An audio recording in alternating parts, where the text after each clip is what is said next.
Hi, this is Dr. Regina Shahin. I'm a lifestyle physician based out of Bangalore. I also run a company which is majorly focused on lifestyle medicine for reversal and managing chronic lifestyle conditions. We also have multiple social media platforms where we keep getting a lot of doubts related to obesity and other chronic lifestyle diseases. Many cases we are not able to answer these queries because of our busy schedule and catering to our regular clients and the demands of the daily dynamics of life. So we thought of coming up with this kind of a series which can help people who are wanting to take up the lifestyle transformation. So before getting into the management, we need to know why we need to lose weight.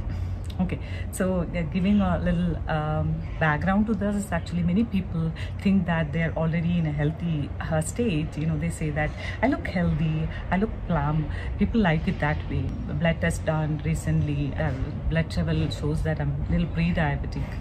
But I don't want to lose weight and look old and very thin and things like that. You know, there are cases people have been compared when they were going through this lifestyle transformation that okay, you look emaciated, you look like you have cancer, like multiple such incidences.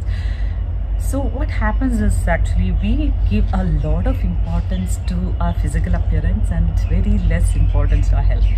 So who should be losing weight? Basically, in Indian context, anybody having a BMI about 23 should lose weight. Okay, that is one aspect. There are people who are having healthy weight but having obesity. We call it metabolically obese people. So such people should check their waist circumference. Women 85 above and 95 above. So those people also should lose weight even though the weight is within normal range. Many cases, that also will not be like the last way to manage, to diagnose obesity. Many people, even though they look slim, they don't have much of stomach fat, but their fat percentage is much higher.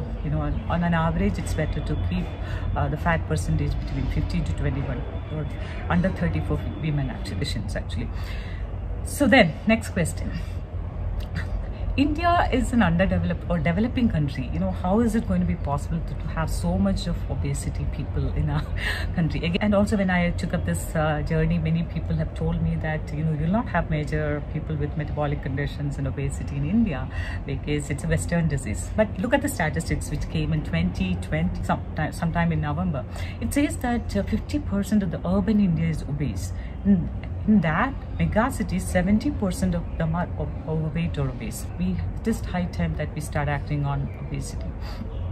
So some of these reasons which they attribute to obesity are basically, like our junk food habit, a package, our preferences for all these packaged food. Like urban India, where both the couples are working, people depend their breakfast majorly on cereals or snack bars and things like that, which are high in calorie, high in sugar and high in fat.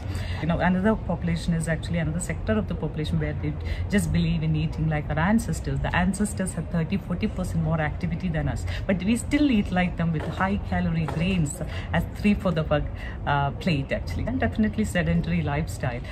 Just like I said, the previous generation was much more active than us because they didn't have much gadgets or machines. They have to move around as a part of their daily dynamics of life. And also the gizmos, predilection for gizmos. Here people start their day with WhatsApp, end their day with WhatsApp. Most of the time they're sitting and doing all this actually.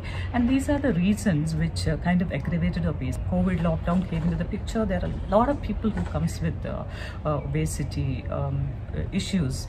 Not only just obesity, there are multiple other complications of obesity. There are people who comes to us with 15 to 20 plus kg increase during the last 1.5 years. The reason is they're sitting at home, their activity is less, they don't have access to gym, no walking park, food is only comfort. So it's high time that we start working towards a healthier population. How do we do this? We can do this at different levels. At an individual level, where we create right awareness about good food, nourishing food, and eliminate the ones which is giving us that obesity epidemic. Second is at a community level, we give a lot of encouragement to our local farmers and go to them and buy those vegetables, fruits, and depending a lot on imported stuff and things like that. Third is actually at the policy maker level, where the policy makers have to definitely come up with the rules and guidelines to kind of control these high calorie, high fat, high sugar containing addictive food, and also encourage the local farmers, encourage the food which is more nourishing, and also having a lot of these kind of sessions which will encourage people, create awareness and encourage people to take up the lifestyle transformation. Okay, let's start working towards a healthier community, and let's start action today. Thank you.